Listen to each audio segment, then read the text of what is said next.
What reason do you have to question the results?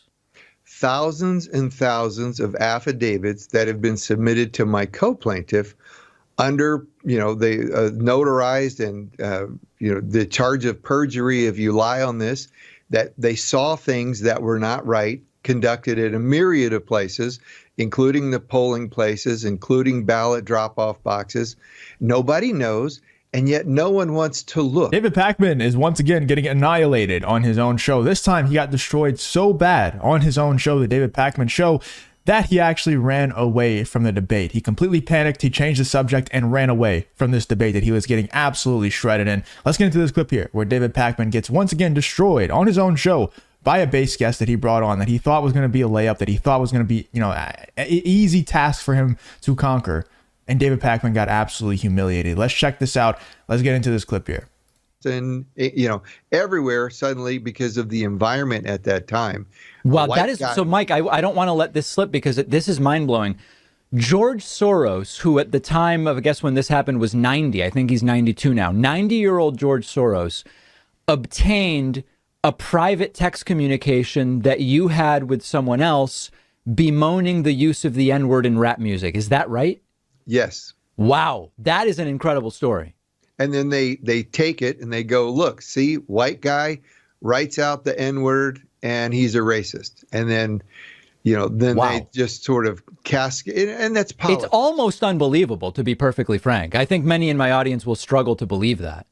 Well, it's what happened, and It was what was regurgitated by the California Republican Party a couple weeks ago. Wow. As further evidence, and they said publicly in their meeting, anyone can look this up because it's all over the internet now, what they did to me. But they said, how did this guy make it through the primary? We unendorsed him in 2020, and here he is again, and we're having to unendorse him again. I'm the only one in the country. Just as a gut check, we're doing this when we speak to 2022 candidates, and it's a weird question to ask, but I hope you'll indulge me. Who is the real president of the United States right now? Well, who's sitting in the White House? That's Joe Biden. Right. Was he there legitimately? I don't know. Let's find out. I'm on a lawsuit that's at the Ninth Circuit Court of Appeals right now. Our oral arguments will begin September 23rd. And we're asking to forensically audit 13 counties in California. Most important lawsuit in the nation. Is it? And I want to get to the bottom of this question because people go, he's not legit. He is legit. It was stolen. It wasn't stolen.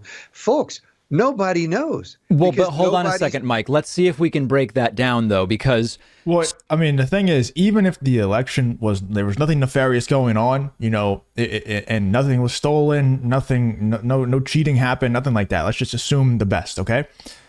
Even if that is the case, yes, Joe Biden is sitting currently in the White House. Not for very much longer, but he is sitting currently in the White House. So he's the president, technically. But is he actually calling the shots? Is he actually capable of making any calls? The answer is no. The guy is not doing anything. He's not capable of doing anything.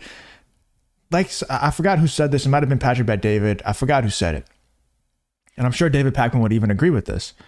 I wouldn't trust Joe Biden to run a McDonald's cash register. And he's running, quote unquote, running the United States of America. The man's not capable of calling any shots, not capable of doing anything. So yeah, he's the president, technically, on paper. But who's really calling the shots? Who knows who that is? Maybe it's the Obamas, maybe it's the Clintons. I don't know, but I do know one thing. It could even be Joe Biden's wife. It's not Joe Biden. The guy's, it's sad. I don't like making fun of him. I really don't. It's actually sad. It's elder abuse, in my opinion, what's happening to the guy.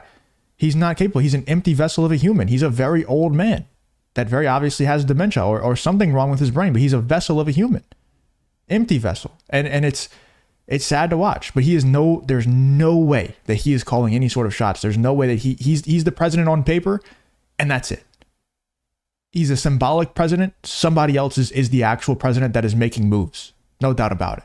So nobody knows. We have results from California, right? The results from California are Biden got 11.1 million votes.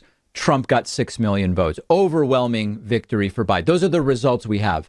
In order to say we don't know, we should have some reason to question those results. What reason do you have to question the results that make you say, I can't be confident that we have the real numbers? Well, David, if you were an Olympian and you ran a race and you got the gold medal, let's say you're like Usain Bolt, you ran this race, you got the gold medal. Yep. What's the first thing they do after you set that world record? They do a blood test. Okay. And they check to see if you have performance-enhancing drugs in your system. Okay. That's an audit. They do an audit of your bloodstream.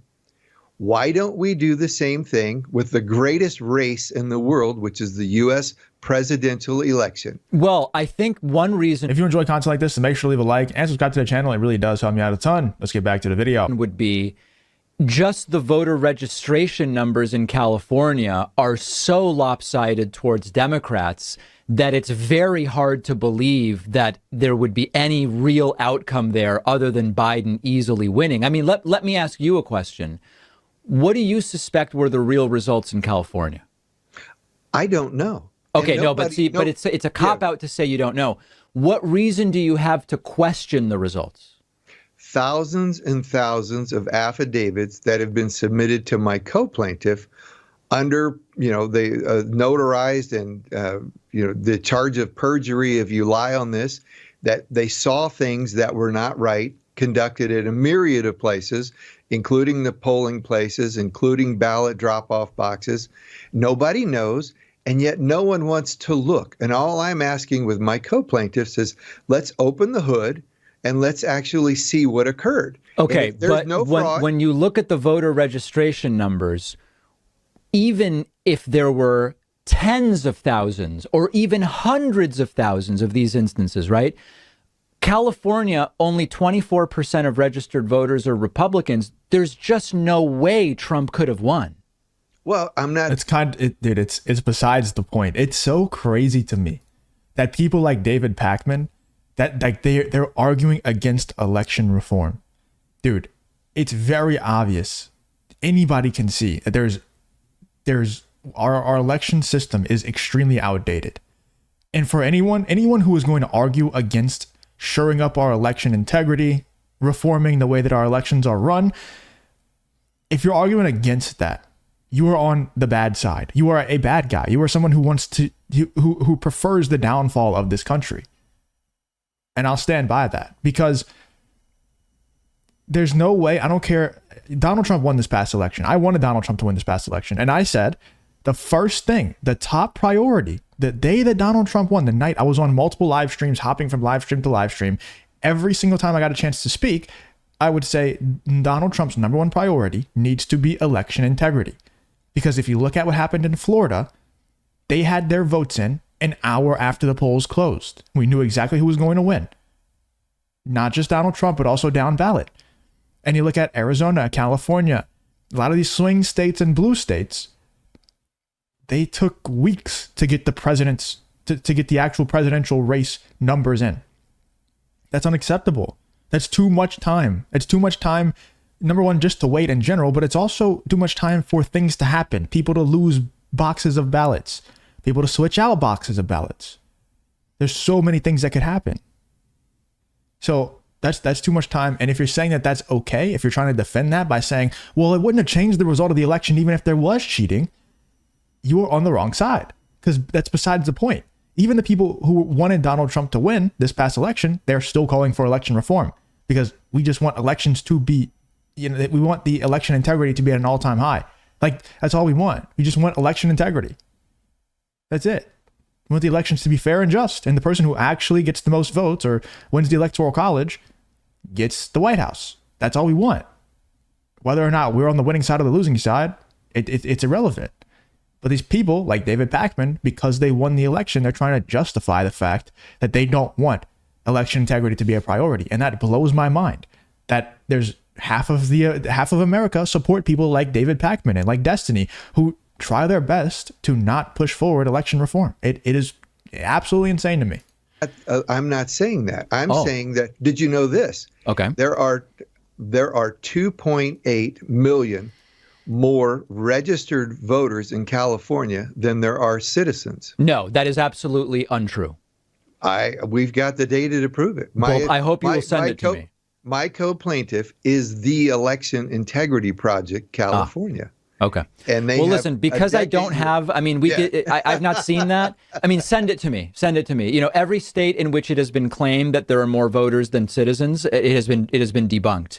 And it seems in California it wouldn't be even close. Has any state done a forensic audit? Well, the states have done all sorts of evaluations and recounts and audits, but then someone always comes. Hold on, but Mike, hold on. Yes, go ahead. Someone then comes along and says, that's not the type of audit I meant. No, they've done recounts. Nobody has done an audit. Especially in Arizona, an audit was done, and it found Biden got even more votes.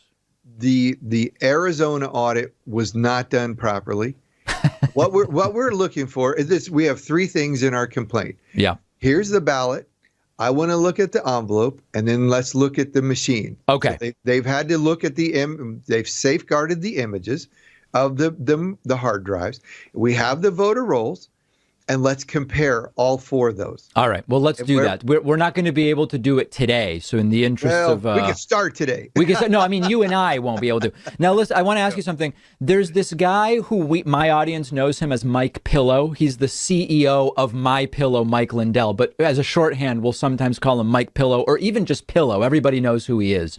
Sure. He is obsessed with the machines, and he actually wants to sue every machine. Where are you on the machines? Well, I think the machines need to be looked at. Okay. I think just like Dinesh D'Souza's movie with 2,000 Mules, Oof. The ballot drop-off boxes need to be looked at. One of the areas in our lawsuit is the Article 4, Section 4 of the U.S. Constitution. It's called the guarantee. And it's crazy that anyone could disagree with that. Like, at least look at them. And I don't know. I'm curious to see what you guys have to say in the comments. But for me, I don't think electronic voting machines are evil at all. I don't think they're evil at all. I think they're good. I think we need electronic voting machines. Like I said, Florida got their votes in within an hour of the polls closing. You can't do that unless they're electronic. So I think everything should be electronic. I just think there needs to be changes with them. You know, the integrity needs to be improved. Like that needs to be a top priority. It's not that crazy. It's not controversial what I'm saying. It's just common sense. But these people, they make it out to seem like I'm saying something that's, you know, I'm a right-wing conspiracy theorist because I'm saying it. Let me know in the comments, though, what you guys think about David Pakman getting cooked on his own show once again, changing the subject over and over again because he just can't. He can't hang in with people who have the truth on their side. And so he's changing the subject to Mike Pillow and all this other stuff. Let me know in the comments what you guys think about this whole David Pakman versus this base guest situation.